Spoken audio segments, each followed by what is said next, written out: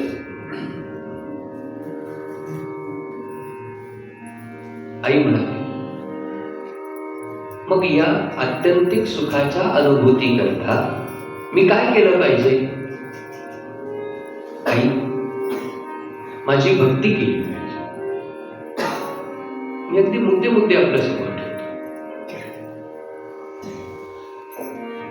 ती भक्ती अशी असली पाहिजे की ती निमित्ताविना असली पाहिजे.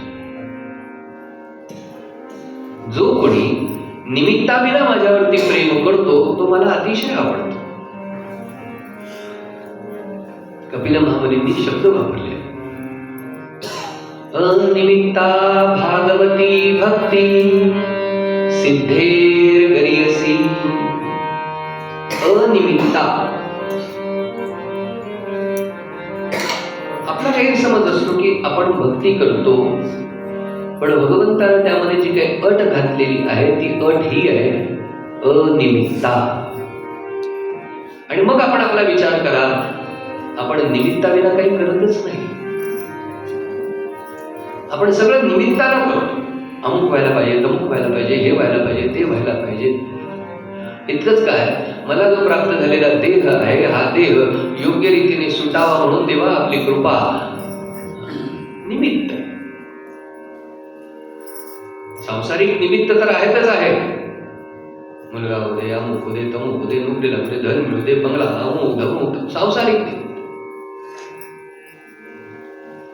मग निमित्तानं जे काही करतो त्याला थोडी भक्ती म्हणता येणार नाही. भगवान म्हणतात की निमित्ताविना जे काही करतात ती भागवती भक्ती आहे. त्यामुळे आपण इथे येताना आधीच ठरवलं, कुठलाही संकल्प करायचा नाही. का? आमची काही कामना यासाठी नसावी, भगवंताची सेवा करायची म्हणून भागवत करायचं. अमुक भागवत त्याच्यासाठी नाही सेवा. निमित्ताने जी सेवा होते त्याला भक्ती म्हणत नाही. निमित्ताशिवाय जी सेवा आहे ती भगवंताची खरी सेवा आहे, ती खरी भक्ती आहे. मग म्हणाले, अशी भक्ती कोण देतं? आई, अशी भक्ती मी देऊ शकत नाही, अशी भक्ती संत देतात. तू संतांकडे जा. संत माझ्याबद्दलचं प्रेम कसं असावं हे शिकवतात. संत माझी भक्ती देतात. आई म्हणाली, संत कसे असतात? प्रश्नोत्तर येते. एकेका ओळीमध्ये मी आपल्या समोर ठेवतोय. तर कपिल महामुनी म्हणाले, अजात शत्रुवा शांता साधवा साधुभूषण सुहृद सर्व देहिना. अजात शत्रू असतात, शांत असतात, कारुणिक असतात, सुहृद सर्व देहिना. 6 प्रकारचे गुण वैशिष्ट्य संतांची स्वतः कपिल महामुनींनी सांगितलेली आहेत, जी आंतरिक लक्षण आहेत, बाह्य लक्षण नाही, आंतरिक लक्षण. ही सगळी आंतरिक लक्षण आहेत. शांत असणं, कारुणिक असणं, सुहृद सर्व देहिना, सर्व प्राणी मात्रांविषयी प्रेमभाव असणं. ज्यांनी षड रिपूंचा अंत केलेला आहे त्यांना संत असं म्हणतात. आणि मग असा षड रिपूंचा अंत केलेले संत शांत नसतील तर काय उपयोगाचं आहे? शांत असावे, कारुणिक असावे. दया आणि करुणा 2 वेगळे प्रकार आहेत. दया आपल्याला परिस्थितीमुळे, वस्तुस्थिती परिस्थितीमुळे दया आहे. एखादा जखमी प्राणी पाहिला तर आपल्याला दया येते, अरे अरे याला खूप लागलंय. तो प्राणी नाही पाहिला तर काही दया येण्याची गरज नाही. म्हणजे काहीतरी निमित्तानं आपल्या मनामध्ये येते ती दया आणि उपजत असते ती करुणा. स्वयंभू आहे, सहज आहे. प्रत्येक संतांचं चरित्र पहा, त्या संतांच्या चरित्रामध्ये स्वयंभू करुणेचं दर्शन निमित्ताविना घडलेलं आहे. नामदेवराय व्यापाराला दामाशेटांनी जा म्हणून सांगितलं म्हणून डोक्यावर कापडा गाठोडं घेऊन निघाले, जंगलामध्ये मुक्काम झाला आणि स्वतःला थंडी वाजते तर लक्षात आलं की आजूबाजूचे दगड धोंडे आहेत, त्यांनाही थंडी वाजते म्हणून आपली व्यापाराला विकायला निघालेली कापडं दगडांवरती अंथरून परत आले. कारुणिका. रेड्याच्या पाठीवरती आसूड ओढले तर वळ माऊलीच्या पाठीवरती उमटले, सुहृद सर्व देहिना.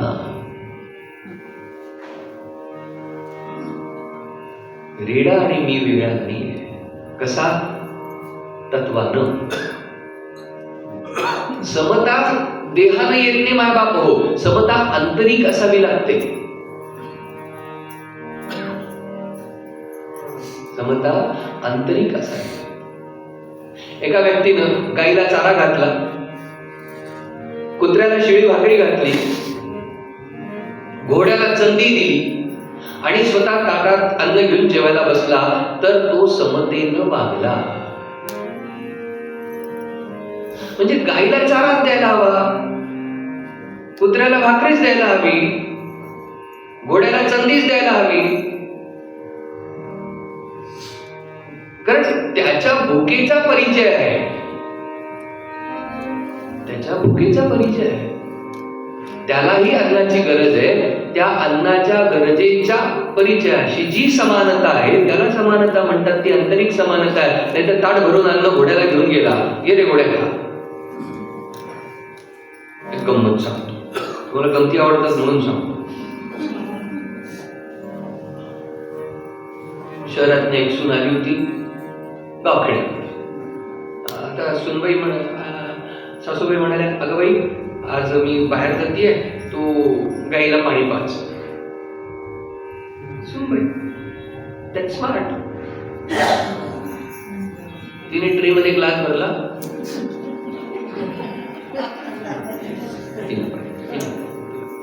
आली तेवढ्यात सासू, भरली बादली, गाई पुढे ठेवली, गाई पटापट प्यायला. मी केव्हाचा प्रयत्न करत होती, नाही आता असं नसतात पाणी देत, असं पाणी देतात. आता स्मार्ट सून आहे. याच्या पुढचा सीन, मुलाची आत्या आली भेट.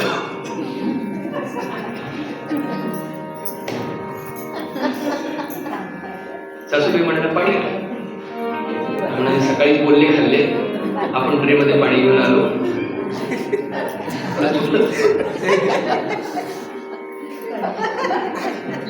आणि ती बादली भरून आत्या विशुद्ध, नवरा विशुद्ध, सासू. समता आंतरिक असावी लागते. समता कशी असते? स्वातंत्र्य बंधू समता, सुहृद सर्व देहिना. अजात शत्रवा शांता, साधवा साधुभूषण. आई संतांकडे जा. संत काय करतात? संत भगवत चर्चा करतात. संत भगवत चर्चा करतात ती आपल्या कानावर पडते. त्या भगवत चर्चेच्यामुळे आपलं मन भगवंताकडे ओढलं जातं. त्यामुळे श्रद्धा निर्माण होते. श्रद्धेचं रूपांतर आवडीमध्ये होतं, आवडीचं रूपांतर भक्तीमध्ये होतं, भक्तीचं रूपांतर प्रेमामध्ये. सतान प्रसंगान मम वीर्य संविदो भवन्तिरुत्कर्ण कथा रसाश्रया.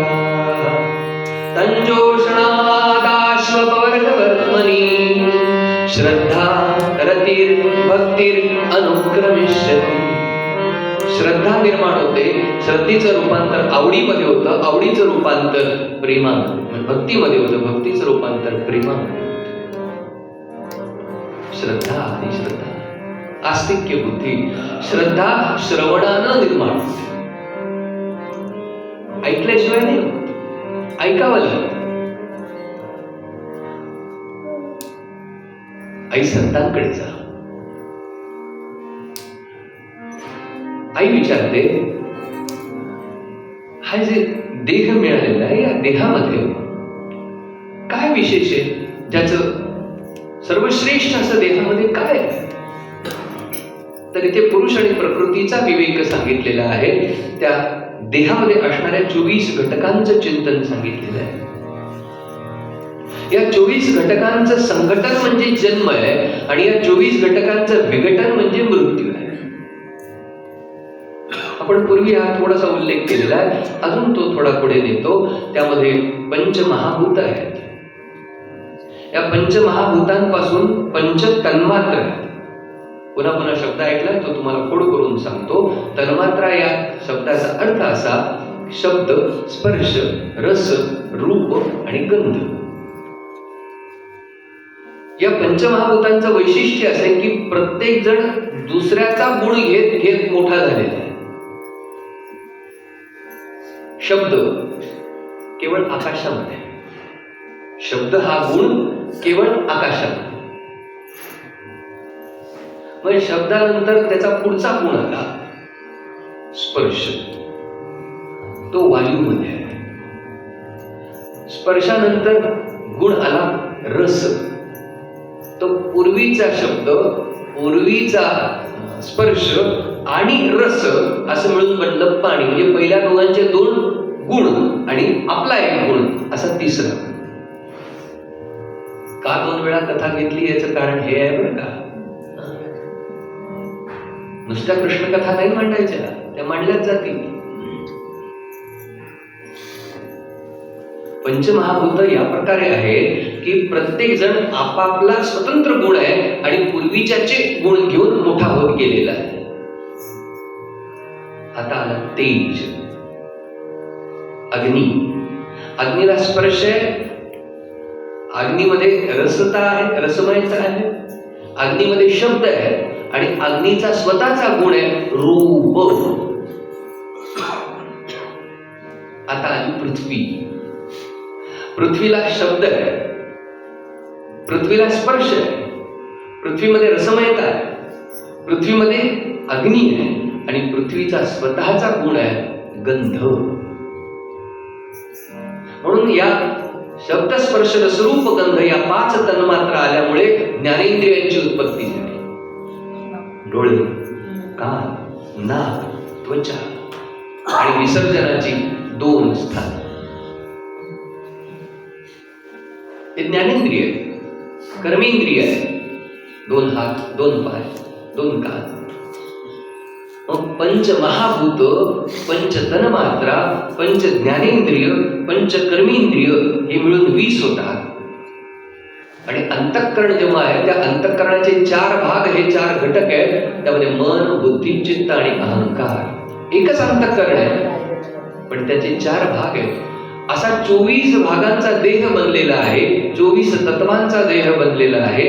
आता गडबड अशी झाली, आई या 24 घटकांमध्ये थोडं भांडण लागलं. भागवती मोठं सिद्धांत दृष्टांतानं समजून देत. काय भांडण लागलं? म्हणाले आमच्यामध्ये आम्हीच श्रेष्ठ आहोत म्हणून इंद्रियांमध्ये भांडण लागलं. तर कान आपली जागा सोडून निघून गेले. कान गेल्यामुळे कोणाचं अडलं नाही. डोळे गेले, डोळे गेल्यामुळे कानांचं अडलं नाही. नाक गेलं, नाक गेल्यामुळे कान आणि डोळे यांचंही अडलं नाही. कुठल्याही इंद्रियानं आपापली जागा सोडल्यानंतर इतर इंद्रियांना काहीही झालं नाही, काहीच अडचण झाली नाही. पण जेव्हा आत्मतत्व देह सोडून जाऊ लागलं तेव्हा मात्र या 24ही जण अत्यंत व्याकुळ झाले आणि म्हणू लागले की तुम्ही नसाल तर आमच्यात काही अर्थ नाही, तुम्ही आहात म्हणून आम्हाला अर्थ आहे. आई 24 घटकांचा बनलेला जो देह आहे, या देहाच्या पेक्षा देहात असणारा जो देही आहे, चैतन्य स्वरूप परमात्मा, त्याची उपासना कर. तो सर्वश्रेष्ठ आहे. हा पुरुष प्रकृती विवेक आहे. प्रकृती 24 घटकांची. आणि या प्रकृतीला बरोबर घेऊन विस्तार करणारा जो 25वा आत्मतत्व आहे, त्या आत्मतत्वाचा विचार सर्वश्रेष्ठ. बरं, हे केवळ भागवतात सांगितलंय का? नाही, हे हरिपाठातही सांगितलंय, माऊलीनेही सांगितलंय. पण हरिपाठ म्हणतो, बाकी काही करत नाही. म्हणून दाखवूया. 7 5 3 दशकांचा मेळा, एक तत्वी कळा जावी घरी, एक तत्वी कळा जावी घरी, एक तत्वी कळा जावी घरी.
पाहण्याची दृष्टी नाही. पुरुष प्रकृती विवेकाला सांख्य तत्वज्ञान, ज्याची संख्या करता येते त्याला सांख्य. ढोबळ मानानं हे वाक्य घेऊन जाऊ नका, म्हणाले आम्हाला सांख्य तत्वज्ञान कळलं. ढोबळ मानानं ज्याची संख्या करता येते, तत्वांची संख्या करता येते, म्हणून त्याला सांख्य तत्वज्ञान असं म्हणतात. आईला योग दिला, देवहूती मातेला योग दिला. देवहूती मातेला सुंदर अशी भक्तिशास्त्राचा उपदेश केला. योगशास्त्राचा, भक्तिशास्त्र. ही कपिल गीता, आणि गीतेमध्ये 3 उपदेश येतात. कर्ममार्गाचा उपदेश, भक्ती मार्गाचा उपदेश, ज्ञान मार्गाचा उपदेश. आणि तुमच्या माहिती करता सांगतो, कुठल्याही धर्मग्रंथात, कोणत्याही धर्मग्रंथात, कुठल्याही धर्मग्रंथात आणि कोणत्याही धर्मग्रंथात, मग ख्रिश्चन असो, मुस्लिम असो, जैन असो, पारशी असो, बौद्ध असो, त्यांच्यामध्ये हे 3च मार्ग आहेत: ज्ञानमार्ग, कर्ममार्ग आणि भक्ती. कुराण काढा, कुराणात ये. बायबल काढा, बायबलमध्ये ये. अजून कुठले धर्मग्रंथ काढा, त्या धर्मग्रंथांमध्ये 3च मार्गांचा उपदेश आहे: ज्ञानमार्ग, कर्ममार्ग आणि भक्ती मार्ग. आणि असा उपदेश ज्या धर्मग्रंथांमध्ये असतो त्याला गीता असं म्हणतात. हे तत्वज्ञान. अनेक गीतांचं, अनेक प्रकारच्या गीता तोंडावरतीच मोजायचे असतील तर गुरुगीता आहे, देवी गीता आहे, अष्टावक्र गीता आहे, जी प्रत्यक्ष भगवंतानं सांगितलेली भगवद्गीता आहे. शिवगीता आहे, दत्तगीता आहे. इतकंच काय, नृसिंह गीता पण आहे. कारण तिथे तत्वाचा उपदेश येणं, उपास्य देवता आहे, ते परब्रह्म स्वरूप आहे आणि उपास्य देवतेचं परब्रह्म स्वरूपाचं तत्वज्ञानाचं विवरण येणार नाही असं होणारच नाही. तत्वज्ञानाशिवाय परब्रह्म परमात्मा नाही. कपिल गीता आहे. देवहूती माता या मिळालेल्या ज्ञानाचा उपयोग करतात आणि देवहूती माता आपला देह पंचमहाभूतांमध्ये विसर्जित करतात. देवहूती मातेचा जो देह आहे तो ऊर्ध्व कमरेपासून वरचा हा पंचमहाभूतांमध्ये विलीन झाला आणि कमरेपासून खाली असणाऱ्या देहापासून एक सुंदर नदी प्रवाहित झाली. भक्ती प्रवाह. तो नदी म्हणजे भक्तीचा प्रवाह. स्त्रोतसाम प्रवराम, उत्तम असा प्रवाह वाहू लागला. कपिल महामुनी तपश्चर्येला निघून गेले. याप्रमाणे कर्दम आणि देवहूती यांच्या मुलांचा विस्तार, त्यांच्या कन्यांचा विस्तार येतो. यामध्ये क्रमानं करता येत नाही, पुढे विस्तार आहे. पण देवहूती मातेशी संलग्न असल्या कारणाने देवहूती मातेच्या मुलींपैकी अरुंधतीचा विवाह वसिष्ठांशी झालेला होता. अनसूया मातेचा विवाह अत्रि महाराजांशी झाला होता. अत्रि महाराज तपश्चर्या करणारे, जगदीश्वराचं ध्यान करणारे आणि या तपश्चर्येला प्रतिसाद म्हणून तीनही देवता वेगवेगळ्या वाहनांवरती बसून आल्या. हंसावर आरूढून ब्रह्मदेव आले, गरुडावर आरूढून भगवान विष्णू आले, नंदिकेश्वरावर आरूढून भगवान शिवशंकर आले. अत्रि महाराज आश्चर्यचकित झाले. अत्रि महाराज म्हणतात की अहो, मी एका जगदीश्वराला बोलवलं, तुम्ही तिघे का आला? म्हणाले अत्रि महाराज, जगदीश्वर सृजन करताय, पालन करताय, संहार